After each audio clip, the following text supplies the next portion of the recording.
الحمد لله نحمده ونستعينه ونستغفره ونؤمن به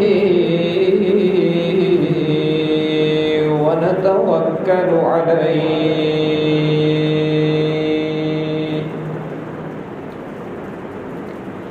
ونعوذ بالله من شرور أنفسنا ومن سيئات أعمالنا من يهده الله فلا مضل له ومن يضلله فلا هادي له ونشهد أن لا إله إلا الله وحده لا شريك له ونشهد أن سيدنا وسندنا وشفيعنا وقائدنا الأعظم وهادينا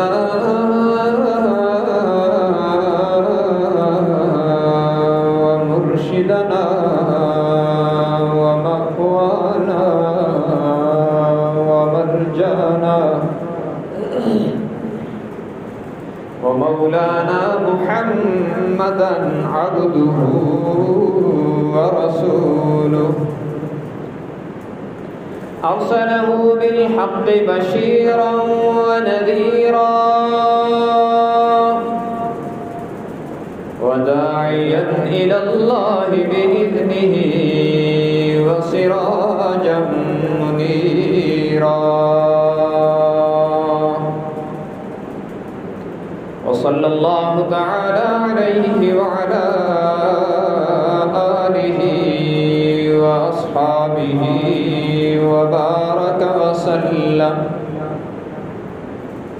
وبارك وسلم تسليما كثيرا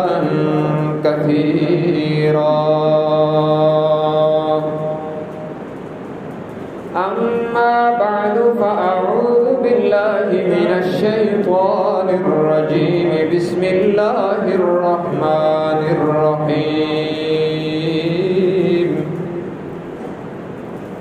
ولا تحسبن الذين قتلوا في سبيل الله أمواتا بل أحياء عند ربهم يرزقون فرحين بما آتاهم الله من فضله ويستبشرون بالذين لم يلحقوا بهم من خلفهم ألا خوف عليهم ولا هم يحزنون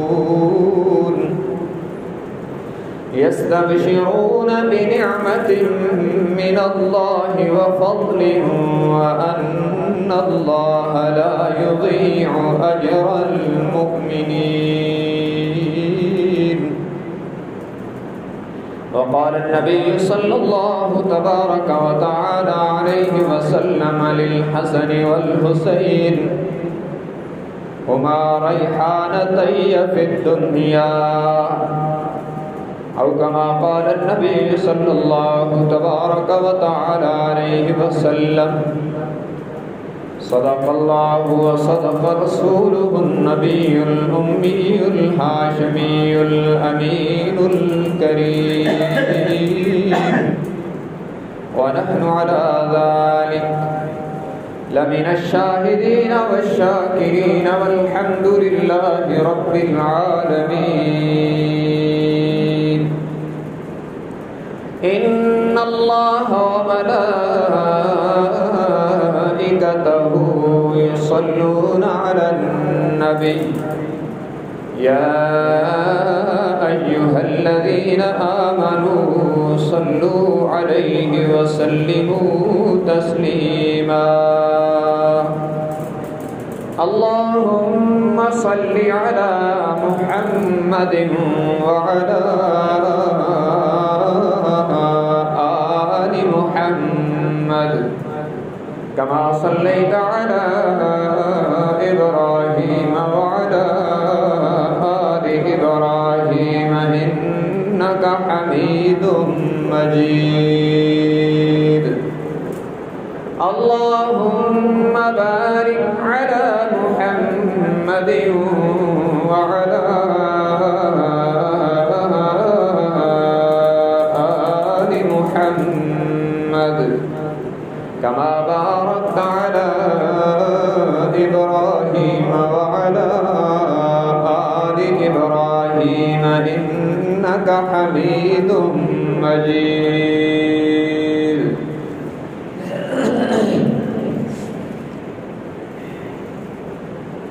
حاضرین گرامی قدر،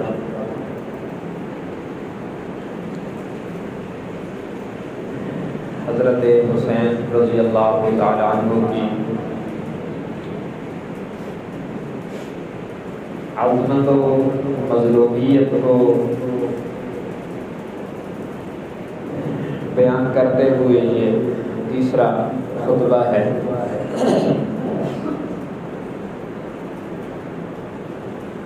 ان کی عظمت پر چند باتیں عرض کی تھیں اور پھر یہ عرض کیا تھا کہ ان کی مظلومیت کے دو پہلو ہیں. ایک پہلو یہ ہے کہ ان کی 50 سالہ جو زندگی ہے حضور علیہ السلام کی وفات سے لے کر حضرت معاویہ رضی اللہ تعالیٰ عنہ کی وفات تک، یہ جو تقریباً 50-51 سالہ دور ہے، عام طور پر اسے پردے میں رکھا گیا اور اس پر گفتگو نہیں کی گئی. تو اس دور پر آپ کی لڑکپن اور آپ کی جوانی، خلفائے ثلاثہ جناب ابو بکر و عمر عثمان و علی، ابو بکر و عمر عثمان رضی اللہ عنہم، اور جناب علی المرتضیٰ کا دور خلافت اور حضرت امیر معاویہ کی بہترین حکومت کا دور، اور حضرت حسین رضی اللہ تعالیٰ عنہ کی خدمات اور ان حضرات حسن و حسین سے بہترین تعلقات، یہ مختصر طور پر عرض کر دیا گیا ہے. پھر اسلام کی تاریخ کا سیاہ دور یزید اور اہل کوفہ کا حضرت حسین رضی اللہ تعالیٰ عنہ کو بلانا، یہاں سے حضرت حسین رضی اللہ تعالیٰ عنہ کی مظلومیت کا، دوسری مظلومیت کا آغاز ہوتا ہے. آپ کی مظلومیت کے دو پہلو ہیں. ایک یہ ہے کہ آپ کی زندگی کا اکثر حصہ مقرر، واعظ، خطیب اور ذاکر کی زبان پر نہیں آتا، اور آپ کی مظلومیت کا دوسرا پہلو یہ ہے کہ آپ کو بے وفائی اور غداری کے نتیجے میں شہادت کا جام پینا پڑا ہے. اہل کوفہ نے خطوط لکھے کہ ہم نے یزید کی بیعت نہیں کی، آپ آئیں اور آپ کی بیعت کریں گے. حضرت حسین ابن علی رضی اللہ تعالیٰ عنہ نے اکابر صحابہ سے مشورہ کیا اور انہوں نے رائے دی کہ آپ نہ جائیں. تو اس کے نتیجے میں جناب مسلم ابن عقیل رضی اللہ تعالیٰ عنہ کو بھیجا گیا، اور ان کی تسلی کے بعد حضرت حسین ادھر سے چلے ہیں اور ادھر سے یزید نے کوفہ کے گورنر نعمان ابن بشیر کو معزول کیا، عبید اللہ ابن زیاد کو گورنر بنایا، اور اس نے مسلم بن عقیل کو شہید کر دیا. اور ان کے پناہ دینے والے ہانی بن عروہ کو بھی اور مسلم بن عقیل کے بچوں کو بھی بالآخر شہید کروا دیا گیا۔ لیکن اس سے پہلے وہ چونکہ تسلی کا خط لکھ چکے تھے تو حضرت حسین اس تحریک کے نتیجے میں چل پڑے، اور ادھر سے حضرت حسین کو پتہ نہیں کہ وہاں کیا ہو چکا ہے۔ یہ اطمینان کے ساتھ کہ کوفہ والے وفادار ہیں اور حالات بڑے سازگار ہیں، یہ چل رہے ہیں۔ قادسیہ کے قریب جب پہنچے تو وہاں پر مسلم بن عقیل رضی اللہ عنہ کا دوسرا قاصد ملا۔ انہوں نے اپنی شہادت سے پہلے عمر ابن سعد سے کہا تھا۔ عمر ابن سعد اس وقت وہاں کی فوج کا کمانڈر تھا، اور یہ صحابی تو نہیں تھا، لیکن حضرت سعد بن وقاص رضی اللہ تعالیٰ عنہ جو صحابی رسول ہیں ان کا بیٹا تھا۔ اسے حضرت مسلم بن عقیل نے کہا تھا کہ میں نے چونکہ حضرت حسین کو یہ لکھا تھا کہ حالات ٹھیک ہیں، وہ چل پڑے ہیں، تو آپ یہ مہربانی کرو کہ انہیں اطلاع دے دو حالات بدل گئے۔ تو اس نے بہرحال اس نے کہا جی میں یہ اطلاع پہنچاؤں گا، اور اس نے قاصد بھیجا جس نے قادسیہ کے قریب حضرت حسین کو اطلاع دی کہ مسلم بن عقیل کو اور ان کے بچوں کو شہید کر دیا گیا ہے، اور کوفہ والے سب غدار ہو گئے ہیں، وہاں ابن زیاد کا تسلط قائم ہے، اب کوئی بھی آپ کا ساتھ دینے والا نہیں ہے۔ اس پر چونکہ حضرت حسین رضی اللہ تعالیٰ عنہ جنگ کے لیے تو نہیں جا رہے تھے، تو اس پر انہوں نے یہ ارادہ کیا کہ ہم واپس چلے جائیں، لیکن حضرت مسلم بن عقیل کے بھائیوں نے اور رشتہ داروں نے کہا کہ جہاں مسلم شہید ہوا ہے ہم بھی وہیں شہید ہو جائیں گے، واپس نہیں جائیں گے۔ تو اپنے رشتہ داروں کی اس رائے پر حضرت حسین نے بھی فرمایا کہ پھر ٹھیک ہے، ہم بھی آپ کے ساتھ ہیں۔ یہ یہاں سے چلے، قادسیہ سے جب آگے بڑھے تو ابن زیاد نے ایک شخص کو لشکر دے کر بھیجا۔ یہ حضرت حسین کے ساتھ جو لوگ تھے، یہ تو ان سب کی تعداد اگر دیکھی جائے تو کوئی 100 کے لگ بھگ اوپر نیچے اتنے لوگ یہ یہاں تھے، عورتوں اور بچوں سمیت۔ اور وہ حر بن یزید ایک لشکر لے کر اور اس دور کی فوج لے کر اس نے آ کر حضرت حسین رضی اللہ تعالیٰ عنہ کو روکا، اور اس نے کہا جی آپ کو میری نگرانی میں چلنے کا آرڈر ہے۔ حضرت حسین رضی اللہ تعالیٰ عنہ نے اس سے فرمایا کہ میں کوئی جنگ کے لیے تو نہیں جا رہا، ہمیں کیوں گھیر رہے؟ اس نے کہا جی ہمیں آرڈر ہے کہ آپ کو نگرانی میں لایا جائے تا حکم ثانی۔ تو اس فوج نے جو عبید اللہ ابن زیاد کے آرڈر پہ آئی تھی، حر بن یزید کی قیادت میں، انہوں نے حضرت حسین کے اس قافلے کو گھیرا اور ان کو کوفہ کے راستے پر ڈالنے کے بجائے کربلا والا راستہ جو شام کے راستے پہ کربلا آتا ہے اس راستے پہ ڈال دیا کہ آپ نے ادھر چلنا ہے، تا حکم ثانی میں نے آپ کو نگرانی میں چلانا ہے۔ تو یہ قافلہ اس راستے پر ان کی نگرانی میں چلتا رہا، یہاں تک کہ جب کربلا کے مقام پر پہنچے تو پھر عبید اللہ ابن زیاد نے اس جگہ عمر ابن سعد، وہ جو ان کا کمانڈر تھا، اس کو لشکر دے کر بھیجا کہ یہاں پر حضرت حسین کو روک لیں۔ تو جب انہوں نے یہاں پہ حضرت حسین رضی اللہ تعالیٰ عنہ کو روکا کہ ابھی آپ کو آگے جانے کی اجازت نہیں ہے، ہم آپ کو روکیں گے اور آپ کے ساتھ مقابلہ کریں گے، تو یہاں حضرت حسین رضی اللہ تعالیٰ عنہ نے فرمایا کہ میں تو جنگ کرنے کے لیے نہیں آ رہا تھا، ہمیں تو انہوں نے بلایا تھا، اور بلانے والوں میں سے کچھ وہ بھی تھے جو مکہ سے حضرت حسین کے ساتھ چلے۔ تو فرمایا کہ یہ دیکھو یہ کوفہ والے ہمارے ساتھ ہیں، ہمیں تو انہوں نے بلایا تھا۔ وہ سب غدار ہو گئے، وہاں ادھر تلواریں اور لشکر دیکھ کر نا انہوں نے کہا جی بس ہم نے تو بلایا ہی نہیں ہے۔ اس پر حضرت حسین رضی اللہ تعالیٰ نے ان کو 3 شرطیں پیش کی عمر ابن سعد کو، جو ابن زیاد کا کمانڈر تھا، صحابی رسول کا بیٹا تھا، صحابی نہیں تھا، اس لیے یاد رکھیں حضرت حسین کی شہادت میں کوئی صحابی ملوث نہیں،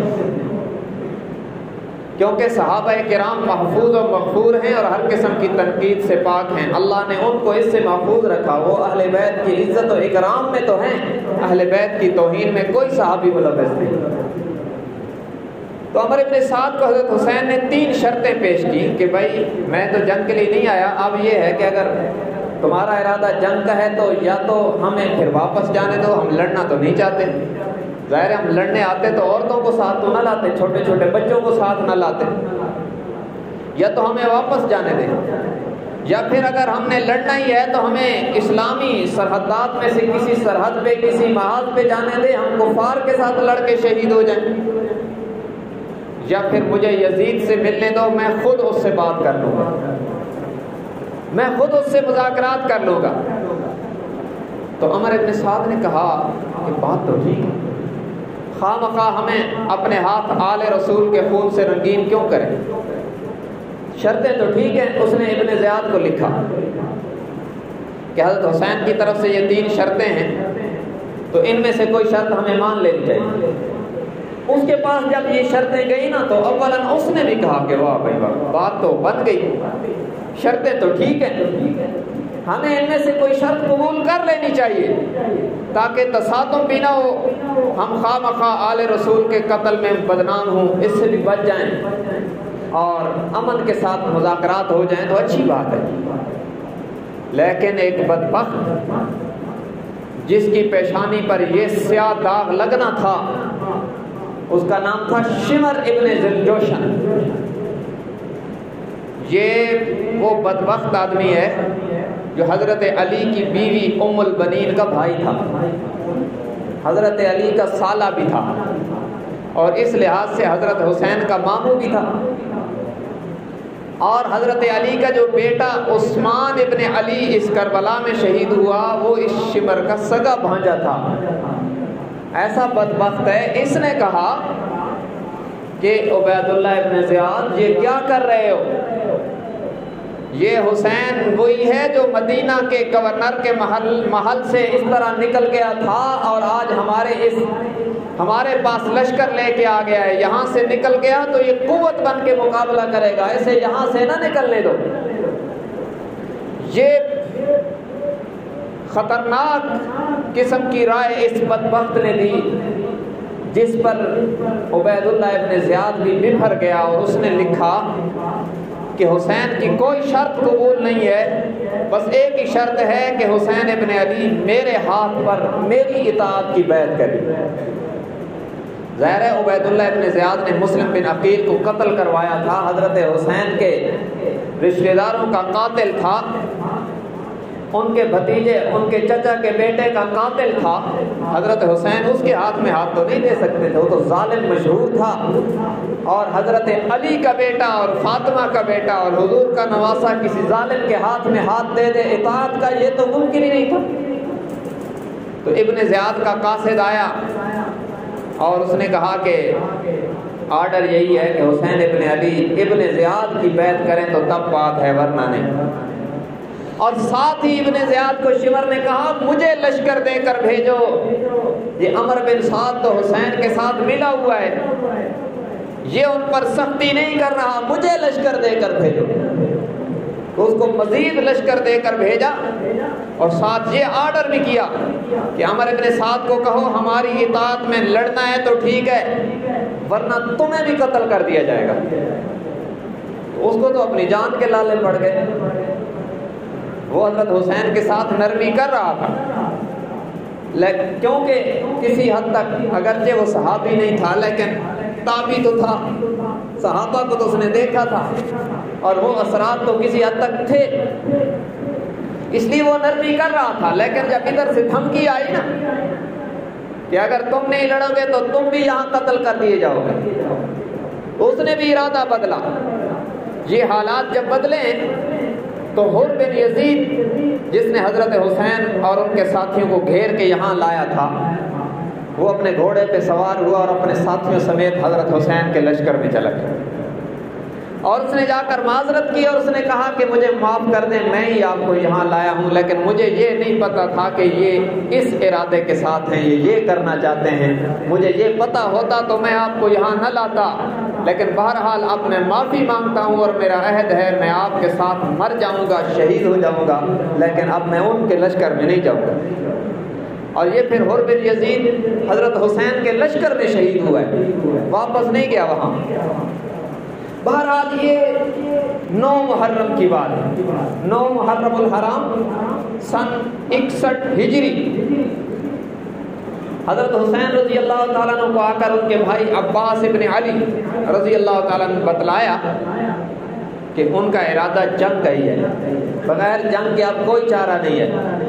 حضرت حسین نے انہیں فرمایا کہ جاؤ ان سے کہو کہ اگر جنگ ہی کرنی ہے نا تو ایک رات کی ہمیں مہلت دے دو، ہم رب سے راز و نیاز کی باتیں کر لیں اور کل صبح جنگ کریں گے 10 محرم۔ اب جب انہوں نے کہا ٹھیک ہے، اب یہ جو 9 اور 10 کی رات تھی، حضرت حسین رضی اللہ تعالیٰ عنہ نے رات کو سارے اپنے ساتھیوں کو بلا کر بٹھا کر چراغ بجھا دی اور انہیں فرمایا کہ دیکھو یہ یزیدی فوج، یہ ابن زیاد کا لشکر، یہ بس ان کو ساری دشمنی میرے ساتھ ہے، اس لیے میں آپ کو اجازت دیتا ہوں، رات کی تاریکی میں اب آپ کو کوئی نہیں دیکھ رہا سوائے اللہ کے، آپ سب چلے جاؤ۔ یہ تو بس مجھے ہی مارنا چاہتے ہیں، تمہارے ساتھ تو ان کا مسئلہ کوئی نہیں، تم کیوں مرنا چاہتے ہو؟ تم سارے چلے جاؤ، ابھی چراغ بجھے ہوئے ہیں، اندھیرا ہے، کوئی دیکھنے والا نہیں۔ اس پر حضرت حسین کے ساتھیوں نے کہا کہ جناب ہم آپ سے پہلے مریں گے، ہماری زندگی میں کوئی آپ تک نہیں پہنچے گا، ہم اپنی پیشانیوں پر یہ داغ لے کے نہیں مرنا چاہتے کہ یہ ہیں وہ بے وفا جو رسول اللہ کے نواسے کو مرنے کے لیے تنہا چھوڑ کے آئے تھے۔ ہم اس طرح مریں گے کہ غیرت بھی ناز کرے گی، جب تک ہم زندہ رہیں گے کوئی آپ تک نہیں پہنچے گا۔ اور انہوں نے یہ بات پھر 10 محرم کو اس بات کی لاج رکھی اور عملاً یہ کر کے دکھایا کہ اس قافلہ کے سب سے آخری شہید حضرت حسین ہیں۔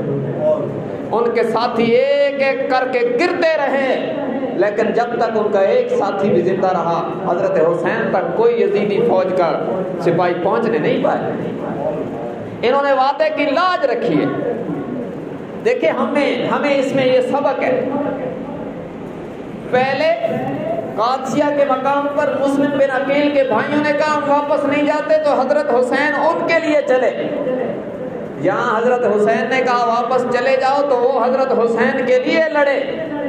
اس سے یہ سبق ملتا ہے کہ رشتہ داروں کو مشکل ٹائم میں بے یار و مددگار نہیں چھوڑنا چاہیے۔ یہ آل رسول نے عمل سے پیغام دیا ہے۔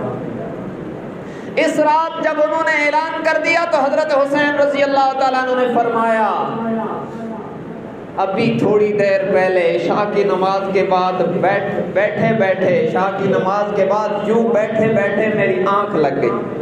اور یاد رکھنا اس کو کہتے ہیں سکینہ، اللہ سکون طاری کر دیتا ہے۔ مشکل حالات ہیں، بیوی بچے بہنیں سب ساتھ ہیں اور موت سامنے نظر آ رہی ہے، پریشانی کا ٹائم ہے نا، لیکن اللہ اس پر سکینہ نازل کر دیتا ہے، اونگ طاری کر دیتا ہے۔ غزوہ احد میں بھی صحابہ پر یہ سکینہ آئی تھی، اس کا ذکر قرآن میں ہے۔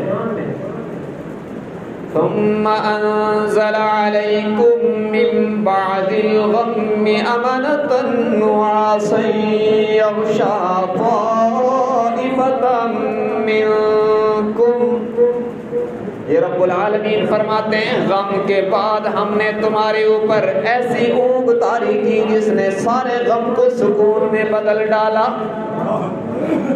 یہ کربلا کا میدان 10 محرم کی رات ہے۔ حضرت حسین فرماتے ہیں بیٹھے مجھے اونگ آئی ہے اور اچانک میں نے دیکھا کہ خواب میں رحمت للعالمین میرے نانا جان مسکراتے ہوئے تشریف لائے ہیں، اور آپ نے فرمایا انک تروح علینا۔ حسین گھبرائیے نہیں، مشکل ٹائم ہے، لیکن کل شام کو میرے دسترخوان پہ آپ کی مہمان نوازی کا انتظام کر دیا گیا ہے۔ اس سے معلوم ہوتا ہے کہ کل ہماری زندگی کا آخری دن ہے، شہادت کا ٹائم قریب آ گیا ہے، اور پھر اپنے ساتھیوں کو نصیحت کرتے ہوئے فرمایا یا دہر اغفر لک من خلیلی، یا دہر اغفر لک من خلیلی کم لک فی الاشراق والاصیل۔ فرمایا یہ جو زمانہ ہے، یہ جو زمانہ ہے بڑا بے وفا زمانہ ہے، اس نے کسی کے ساتھ وفا نہیں کی، بڑی بڑی دوستیوں کے دعوے دار بھی یہاں ساتھ چھوڑ جاتے ہیں۔ دیکھو نا ہمیں بلانے والے آج کہاں گئے، سارے غدار ہو گئے، ساتھ چھوڑ گئے۔ اس زمانے نے بہت سے لوگوں کی زندگیوں میں انقلاب برپا کیے ہیں۔ ایسا بھی ہوتا ہے راستوں میں پھول بچھانے والے تلواریں لے کر سامنے آ جاتے ہیں، اور یہاں ایسا ہی ہو رہا ہے۔ یہی تو تھے جو خط لکھ لکھ کے بلا رہے تھے مرحبا یا حسین، اور وفد بھیج بھیج کے بلا رہے تھے آپ آئیں آپ آئیں، ہم عقیدت کے مارے ہوئے ہیں۔ اور آج سامنے جو کھڑے ہیں یہی غدار ہیں، آج وہ تلواریں لے کر کھڑے۔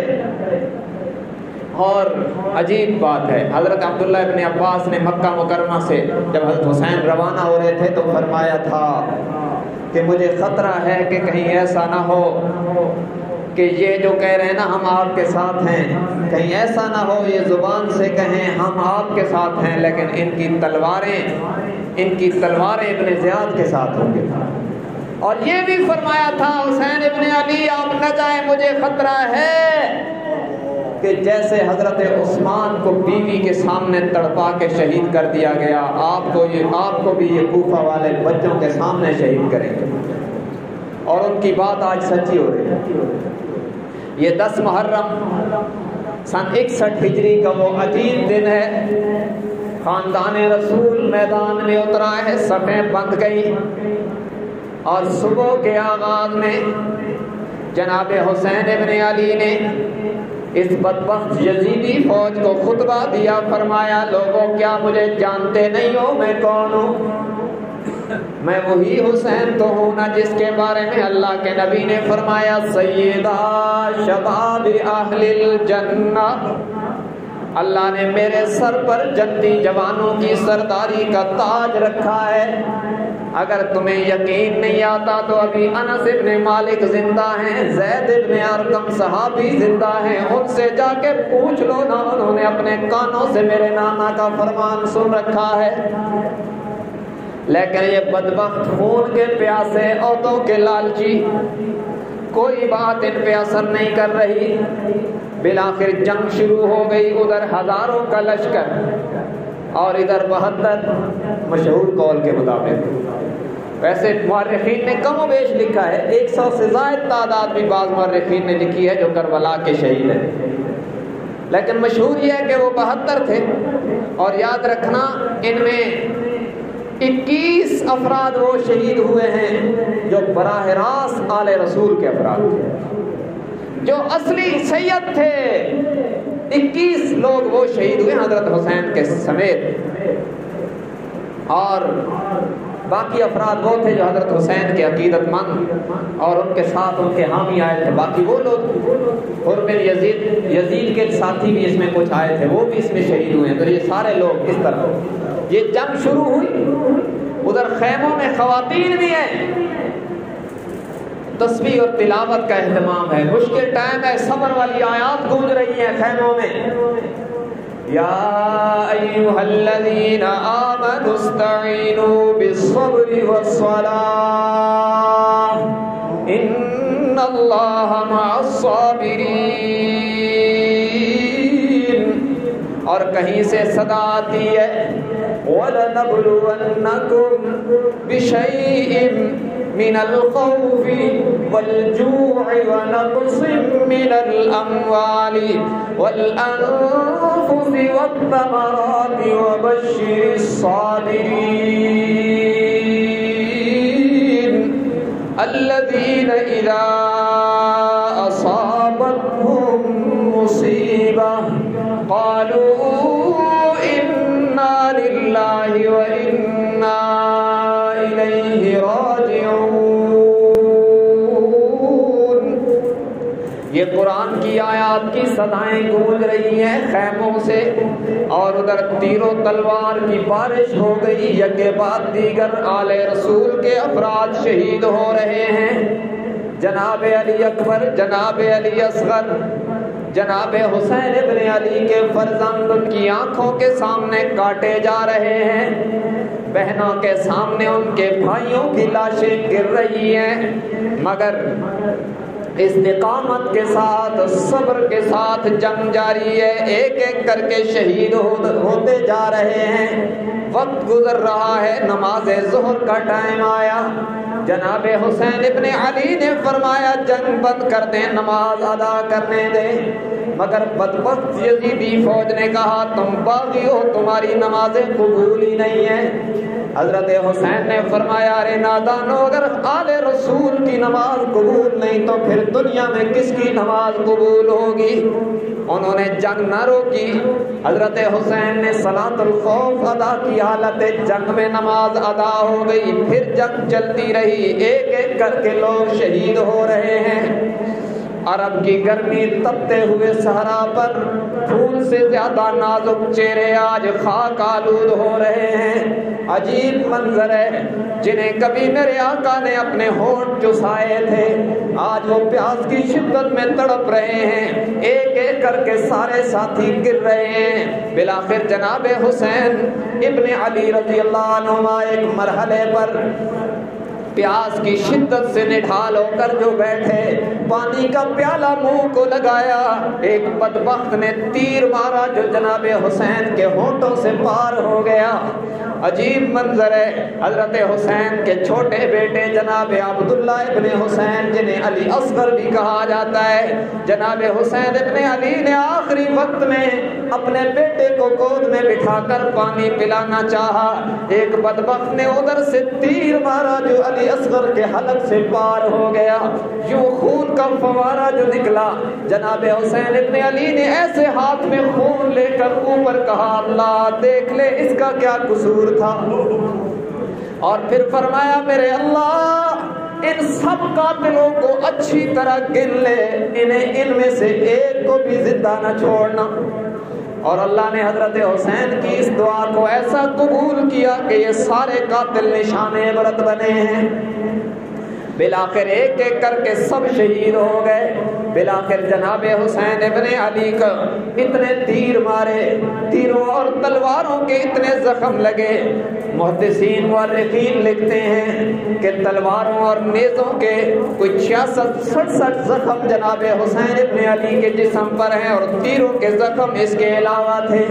بالآخر جناب حسین ابن علی تنہا رہ گئے، سارے ساتھی شہید ہو گئے، ایک اکیلا بیمار زین العابدین بچ گیا جو خیموں کے اندر موجود تھا، بیماری کی وجہ سے باہر نہیں آیا، باقی تمام بالغ افراد کو بلکہ چھوٹے چھوٹے بچوں کو بھی موت کی نیند سلا دیا ان ظالموں نے۔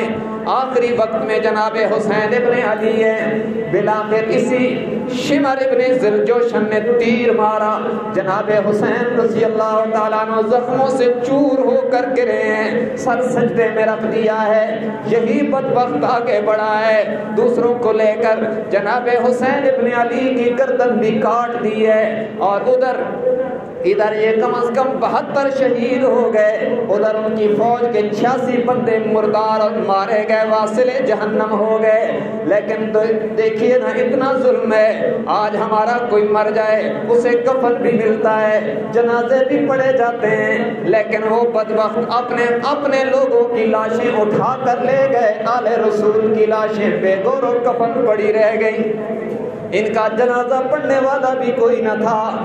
قریب والی بستی سے شام کو لوگ آئے ہیں، انہوں نے آل رسول کے ٹکڑوں کو اٹھا کر یوں ان کا جنازہ پڑھا ہے، اور یہ بدبخت آئے ہیں، خیموں سے خواتین کو نکالا، ان میں سیدہ زینب جناب علی کی بیٹی، سیدہ فاطمہ کی بیٹی، جناب حسین کی سگی بہن بھی شامل ہے، ان کو نکال کر عبید اللہ ابن زیاد کے دربار میں لے جانے لگے۔ اب پڑی ہوئی لاشوں کے پاس سے گزرتے ہوئے جناب زینب جو اعلیٰ درجے کی فصاحت و بلاغت میں بولنا جانتی تھی، ان کی زبان پہ آ گیا وا محمد صلی علیک ملیک السماء ھذا حسین بالآراء مقطع الاعضاء مزمل الدماء تسری علیہ الریاح۔ اے میرے نانا جان، کاش کہ میری بات، میری صدا اللہ آپ تک پہنچا دے، آپ پر آسمان کے فرشتے بھی درود پڑھتے رہیں، کاش کہ میرا رب آپ کو دکھا دے۔ آپ دیکھیے نا، آج حسین کے اعضاء کٹے ہوئے ہیں اور لوگ مر کے کفن پہنتے ہیں۔ آج دیکھیے نا، آپ کے حسین نے مٹی کا کفن پہن رکھا ہے، انہوں نے تو آج خاک کی چادر اوڑھ رکھی ہے۔ بناتو کا سبایا یسوق کما یسوق السبایا، آج آپ کی بیٹیاں قیدی بنا دی گئی ہیں اور انہیں یوں ہانک کے لے جایا جا رہا ہے جیسے قیدیوں کو لوگ دھکے مار کے لے جاتے ہیں۔ اور پھر اس یزیدی فوج کو دیکھ کے کہا، ہمیں لوٹنے والوں، تمہیں خدا قیامت تک روتا رکھے، قیامت تک تمہیں خدا روتا پیٹتا رکھے۔ سیدہ زینب کی دعا قبول ہو گئی، قیامت کی صبح تک دشمن حسین پیٹتا ہی رہے گا۔ یہاں سے حضرت حسین کا سر مبارک اور اہل بیت کی عورتیں یہ ابن زیاد کے دربار میں لائی گئی۔ دیکھیے نا مظلومیت کا کیا انداز ہے، سر حسین آگے نیزے پہ ہے، پیچھے پیچھے عورتیں ہیں، بیمار زین العابدین بھی ساتھ ہے۔ میں کیوں نہ اس خاتون کے صبر کو داد دوں جس کے سامنے بھائی کا کٹا ہوا سر نیزے پہ لٹکا ہوا ہے، لیکن سوال ہی پیدا نہیں ہوتا کہ زینب کا واویلا کسی کو سنائی دیا ہو، اس لیے کہ اس نے صبر کے گر فاطمہ کی جھولی میں سیکھے تھے نا۔ یہ ابن زیاد کے دربار میں لائے گئے، اس بدبخت نے لاٹھی اٹھائی اور جناب حسین ابن علی کے ہونٹوں پہ رکھ دی۔ حضرت زید ابن ارقم جو بالکل ضعیف ہو چکے تھے اور صحابی رسول تھے وہاں موجود تھے، وہ جلال میں آ گئے اور انہوں نے کہا، بدبخت ان لبوں سے لاٹھی ہٹا دے۔ وَلَقَدْ رَأَيْتُ رَسُولَ اللَّهِ صلی اللہ علیہ وسلم يُلَازِمُهُ، میں نے اپنی آنکھوں سے اپنے آقا محمد الرسول اللہ کے ہونٹوں کو ان ہونٹوں پہ لگے ہوئے دیکھا ہے۔ ادھر سے ہٹا تو روپ میں آ گیا، اس نے ہٹا دی اور حضرت زینب نے اس دربار میں جب اپنے بھائی کا چہرہ دیکھا تو کہا، اے میرے چودھری کے چاند بھائی، ابھی تو آپ کی روشنیاں بکھیرنے کا وقت تھا، لیکن اللہ کی تقدیر پر میرا ایمان ہے جس نے آپ کی زندگی کا چراغ بجھا دیا۔ اور یہاں پر اس بدبخت ابن زیاد کا مکالمہ ہوا ہے۔ امام زین العابدین جو علی ابن حسین، ان کا نام تھا علی، ان کو زین العابدین بھی کہتے ہیں، سجاد بھی کہتے ہیں۔ 16 سال ان کی عمر تھی اور آل رسول کا بالغ مرد یہی رہ گیا، باقی سب انہوں نے مار دیے تھے، یہ بیمار تھے، باہر نہیں آ سکے۔ اس بدبخت نے انہیں بھی قتل کرنے کا ارادہ کیا۔ سیدہ زینب نے کہا، رے نادان، کوئی ایک مرد تو اہل بیت کی عورتوں کا رکھوالا چھوڑ دے۔ تو اس نے ہاتھ ہٹا لیا، لیکن ہاتھ ہٹاتے ہٹاتے کا ہاتھ ڈر گیا ہے۔ تو امام زین العابدین نے اپنی پھوپھی سے بازو چھڑایا اور اس کے سامنے کھڑے ہو گئے اور کہا، میں حضور کے خاندان کا فرد ہوں، ہم نے خدا کے علاوہ کسی سے ڈرنا سیکھا ہی نہیں، ہم ڈرتے نہیں ہیں۔ شہادت ایک ورثہ ہے محمد کے گھرانے کا، نیا افسانہ ہے حق و باطل، نیا عنوان ہے حق و باطل کے فسانے کا۔ شہید عشق ہی واقف ہے اسرار محبت سے، وگرنہ کس کو آتا ہے سلیقہ سر کٹانے کا۔ ہم ہی جانتے ہیں یہ راز، ہم ڈرتے نہیں ہیں، صرف اللہ سے ڈرنا ہمیں سکھایا گیا۔ لیکن اس بدبخت پر روب طاری ہوئی اور اس نے حضرت حسین کے سر سمیت امام زین العابدین کو اور ان تمام خواتین کو یزید کے ہاں شام روانہ کر دیا۔ دیکھیں نا، لوگ یزید کو بچاتے ہیں کہ اس کا کوئی قصور نہیں تھا، جناب اس کا قصور نہیں تھا تو یہ سر حسین اور اہل بیت کی عورتیں وہاں کیوں بھیجی جا رہی ہیں؟ اس کا قصور نہیں تھا تو ادھر کیوں بھیجی جا رہی ہیں؟ معلوم ہوتا ہے اسی کی اشیر بات پر یہ سارا ہو رہا تھا. اس کا قصور نہ ہوتا تو اس نے صحابی رسول گورنر کو بدلا ہی نہ ہوتا. عبید اللہ ابن زیاد کو لانے والا کون تھا؟ یہ سر حسین اور اہل بیت کی عورتیں وہاں گئی تو یزید کی فیملی میں کوہرام مچ گیا، یہاں تک کہ اس کی بیوی ننگے سر اس کے دربار میں آ گئی کہ تم کیا کر رہے ہو؟ حضور کے خاندان کی عورتیں یہاں آ گئی ہیں. تو کہتے ہیں اس نے اپنے کندھے سے چادر اٹھا کر بیوی کے سر پہ ڈالی کہ تم جاؤ میں سنبھالتا ہوں. تو یزید کا قصور نہیں تھا تو اس نے ابن زیاد کو سزا کیا دی؟ شمر کے ساتھ اس نے کیا کیا؟ ان کو سزا یزید نے نہیں دی. وہ بعد میں ایک شخص مختار سقفی پیدا ہوا جس نے حضرت حسین کے قاتلوں میں سے ایک ایک کو چن چن کر واصل جہنم کیا. اور یہ جو شمر ابن ذوالجوشن تھا نا بدبخت، جس نے پہلا غلط مشورہ دیا تھا، اس کو اس نے قتل کر کے اس کی لاش پر باولے کتے چھوڑے تھے. ان کا انجام بھی پھر دنیا میں بھی برا ہوا اور آخرت میں ان کا کوئی حصہ نہیں ہے، جن کے ہاتھ آل رسول کے خون سے رنگین ہیں. لیکن یاد رکھو یہ جو لوگ کربلا میں شہید ہوئے ان میں 20-21 افراد آل رسول کے ڈائریکٹ حضور کے رشتہ دار ہیں، میرے آقا کا خون ہے. اور یہ بھی یاد رکھو کربلا میں حضرت علی کے 9 بیٹے شہید ہیں. ایک کی بات نہیں ہے. آج لوگ ایک حضرت حسین کا نام لیتے ہیں کہ کربلا میں اکیلے حضرت حسین شہید ہوئے. حضرت حسین تو سب سے آخر میں شہید ہوئے ہیں. حضرت حسین سے پہلے ان کے 8 بھائی شہید ہوئے. یاد رکھو حضرت علی کے 18 بیٹے تھے. حضرت سیدہ فاطمہ کی وفات کے بعد انہوں نے مختلف شادیاں کی اور مختلف باندیاں بھی ان کی خدمت میں رہی. ان سے جو اولاد ہوئی ان کے 18 بیٹے تھے اور 14 بیٹیاں تھیں. ان کی کل اولاد یہ تفصیل ہے اس کی. ان 18 بیٹوں میں سے 9 کربلا میں شہید ہیں. ہماری تاریخ میں ہے ابن البدایہ والنہایہ میں ابن کثیر لکھتے ہیں کہ کربلا کا سب سے پہلا جو حضرت علی کا بیٹا شہید ہوا ہے ان کا نام ہے محمد الاوسط. اور یہ محمد الاوسط حضرت علی کے بیٹے ہیں اور ان کی والدہ محترمہ کا نام امامہ ہے جو حضور کی سب سے بڑی نواسی ہے. سیدہ زینب جو حضور کی بڑی بیٹی تھی ان کی بیٹی سیدہ امامہ ہے. حضرت علی نے سیدہ فاطمہ کی وفات کے بعد ان سے نکاح کیا تھا اور ان سے یہ محمد الاوسط پیدا ہوئے جو کربلا میں سب سے پہلے شہید ہیں. لیکن وہاں تو ان کا نام نہیں لیتے اس لیے کہ ان کا نام لیں تو پھر حضور ان کی ماں کا نام لینا پڑتا ہے اور ان کی ماں کا نام لیں تو حضور کی بڑی بیٹی سیدہ زینب کو ماننا پڑتا ہے اور حضور کی 4 بیٹیاں ماننی پڑتی ہیں. اس لیے ان کا کوئی نام نہیں لیتا.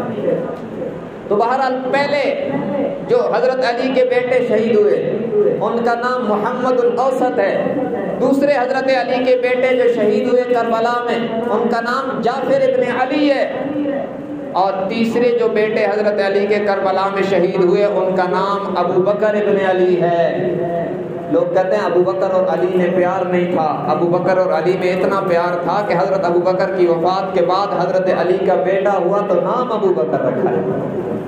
تو تیسرے شہید کا نام ابو بکر ابن علی ہے. چوتھے شہید کا نام عمر ابن علی ہے. 5ویں شہید کا نام عثمان ابن علی ہے. یہ تینوں بیٹے جن کا نام حضرت علی نے ابو بکر عمر عثمان کے نام پر رکھا ہے اس کا نام وہاں ذاکر کوئی نہیں لے گا اس لیے کہ پھر اسے یہ بتانا پڑے گا کہ ابو بکر عمر عثمان سے علی کو پیار نہ ہوتا تو اپنے بیٹوں کے نام پر اپنے بیٹوں کے نام ان کے نام پر کیوں رکھنا.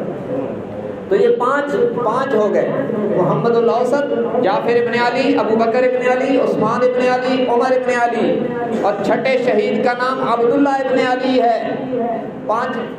ساتویں شہید کا نام عبید اللہ ابن علی ہے، اور نویں حضرت علی کے بیٹے شہید کا نام عباس ابن علی ہے، جنہیں عباس علمدار بھی کہتے ہیں، اور حضرت علی کے نویں کربلا کے شہید کا نام حسین ابن علی ہے۔ یہ 9 بیٹے یہاں شہید ہیں، لیکن ان کا نام صرف ادھر اہل سنت کا کوئی خادم ہی آپ کو بتائے گا، ورنہ ادھر سے کوئی نہیں نام لے گا۔ اور ہماری کتابوں میں ہے کہ جو پہلا شہید ہے وہ محمد الاوسط ہے، اور ان کی کتابوں میں شیخ مفید وغیرہ نے لکھا ہے وہاں کہ کربلا کا جو پہلا شہید ہے اس کا نام ابو بکر ابن علی ہے۔ تو میں عرض کیا کرتا ہوں کہ تمہارے بقول اگر کربلا کا شہید ابو بکر ابن علی ہے تو مان لو ابو بکر جہاں بھی ہوتا ہے نمبر اس کا پہلا ہی ہوتا ہے۔ تم مان گئے کہ پہلا شہید ابو بکر ابن علی ہے، تو شہادت میں بھی ابو بکر پہلے ہے اور خلافت میں بھی ابو بکر پہلے ہے۔ یہ ابو بکر کو لازم ہے، یہ دوسرے نمبر پہ آتا ہی نہیں ہے۔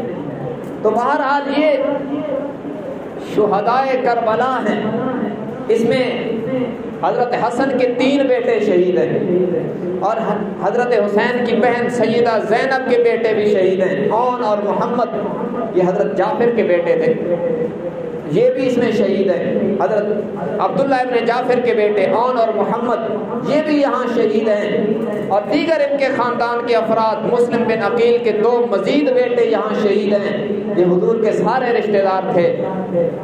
اور یاد رکھنا اس خاندان پر کیا گزری ہے، سر مبارک وہاں لے گئے اور چند دن وہاں رہنے کے بعد پھر ان کو یزید نے مدینہ منورہ واپس کیا۔ یہ خواتین جب مدینہ سے گئی تھی تو گھر کے کتنے افراد اور مرد اور بیٹے اور بھائی ساتھ تھے، لیکن آج آقا کے شہر میں اس حال میں آئی ہیں کہ امام زین العابدین کے علاوہ کوئی مرد ساتھ نہیں رہا، سارے بدبختوں نے مار دیے۔ تو میں عقیدت کی روشنی میں کہتا ہوں کوئی واسطہ نہیں ہمارا یزید سے، جنہوں نے اپنے ناپاک ہاتھوں کو آل رسول سے رنگین کیا، قیامت کی صبح تک اللہ ان پر کروڑ بار لعنت کرے، ہمارا ان سے کوئی واسطہ نہیں۔ ہمیں یزید کی وکالت کا کوئی شوق نہیں، ہم تو بس محبت حسین میں جینا چاہتے ہیں اور حب حسین پر ہی مرنا چاہتے ہیں، یہی ہمارا سرمایہ ہے۔ ہم تو آل رسول کا ذکر اس امید پر کرتے ہیں کہ آل النبی ذریتی وہم الیہ وسیلتی ارجو بہم اوتا غدن بیدی الیمین صحیفتی۔ ہم آل رسول کا ذکر کرتے ہیں، یہ ہمارا اللہ کی محبت کو اور اللہ کے نبی کی محبت کو حاصل کرنے کا ذریعہ اور وسیلہ ہیں، اور اس امید پر ہم حضور کی اولاد کا ذکر کر رہے ہیں کہ ہو سکتا ہے ان پاک ہستیوں کی برکت سے قیامت کے دن ہم گناہگاروں کے ہاتھ میں بھی نامہ اعمال اللہ ہمیں دائیں ہاتھ میں عطا کرے گا۔ تو اس لیے آل رسول کے ساتھ تھے، آل رسول کے ساتھ ہیں، اور انشاءاللہ موت تک اللہ ہمیں آل رسول کی محبت پر قائم رکھے اور قیامت کے دن آل رسول کے ساتھ ہی اٹھائے۔ یہ ایک مسلمان کی تمنا ہونی چاہیے۔ میرے بھائیوں، آخری پیغام دینا چاہتا ہوں، زندگی کا کوئی علم نہیں، کوئی یزید کا وکیل نہ بنے۔ یزید صحابی نہیں ہے، صحابہ کی وکالت میرا فرض ہے۔ یزید صحابی نہیں ہے اور ہمیں اس کی وکالت کی ضرورت بھی نہیں ہے۔ کربلا کے شہداء کے ساتھ ظلم کا یہ جو بدنما داغ اس کی پیشانی پر ہے، اسے کوئی مورخ دھو نہیں سکتا۔ حضرت حسین کو تڑپانے والے کے لیے ہم نیک تمناؤں کا اظہار نہیں کر سکتے، جو اس میں ملوث تھے اللہ کی لعنت کے مستحق تھے، ہیں اور رہیں گے۔ آخر میں ایک تو گزشتہ ایام میں ہماری سینٹ میں ناموس صحابہ اہل بیت بل پاس ہوا ہے، بہت بہترین اقدام ہے۔ جن لوگوں نے اس میں جس قسم کی کوششیں کی اور جنہوں نے اس بل کی حمایت میں ہاتھ اٹھائے اور دستخط کیے، ہم ان سب کے لیے دعا گو ہیں اور انہیں خراج تحسین پیش کرتے ہیں، اور ہم کہتے ہیں کہ جلد اس بل کے تمام پراسز مکمل کر کے اسے باقاعدہ قانون کی شکل دی جائے، تاکہ ملک میں ہم سب کی جو مسلمات ہیں، چاہے وہ ہماری ہوں یا شیعہ کی ہوں، سب محفوظ رہیں، کوئی کسی کی مسلمات کی توہین نہ کرے، تاکہ کسی قسم کی بدعملی نہ ہو۔ بہترین اقدام ہے، ہم سب کو اپنے اپنے فورم پر اس کی سپورٹ کرنی چاہیے۔ یہ ہمارے لیے عقائد اور ایمان کے لیے بھی ضروری ہے اور ملک کے امن کے لیے بھی ضروری ہے۔ جنہوں نے یہ اقدام کیا، اللہ تبارک و تعالیٰ انہیں جزائے خیر عطا فرمائے۔ اور ایک یہ بھی اعلان ہے، انشاءاللہ اتوار کو مغرب کی نماز کے بعد یہاں اسی مسجد میں ایک مختصر سا پروگرام ہوگا مغرب کے بعد۔ جن لوگوں نے مولانا محمد نواز صاحب سے صراط المستقیم کورس مکمل کیا ہے، ان کے اعزاز میں تھوڑا سا بیان بھی ہوگا انشاءاللہ۔ اس کے لیے میری ڈیوٹی لگی ہے، انشاءاللہ میں حاضری دوں گا، اور اس کے آخر میں دعا ہوگی ان کے اعزاز میں جن ساتھیوں نے یہ کورس پڑھا ہے۔ اور اسی طرح اس ہفتے میں پرسوں ہمارے بہت ہی قریبی دوست اور بہت مخلص عالم دین حضرت مولانا مفتی تنویر صاحب رحمہ اللہ کی ایک حادثے میں شہادت ہوئی ہے، جو امت مسلمہ کے لیے بہت بڑا سانحہ ہے۔ تو اللہ تبارک و تعالیٰ ان کو اپنی جوار رحمت میں جگہ عطا فرمائے۔ ان کے لیے ہم دعا بھی کریں گے، ایصال ثواب بھی کریں گے، اور ان کے پسماندگان اور ان کے خاندان کے ساتھ ہماری ہمدردیاں ہیں۔ اللہ تبارک و تعالیٰ اس مشکل میں ان کی مدد فرمائے، اور ایسے علماء امت کا سرمایہ ہوتے ہیں، ان کی وجہ سے بہت بڑا خلا پیدا ہوا ہے۔ اللہ تبارک و تعالیٰ اپنی قدرت کاملہ سے اس خلا کو پر فرمائے۔ وآخر دعوانا ان الحمد للہ رب العالمین۔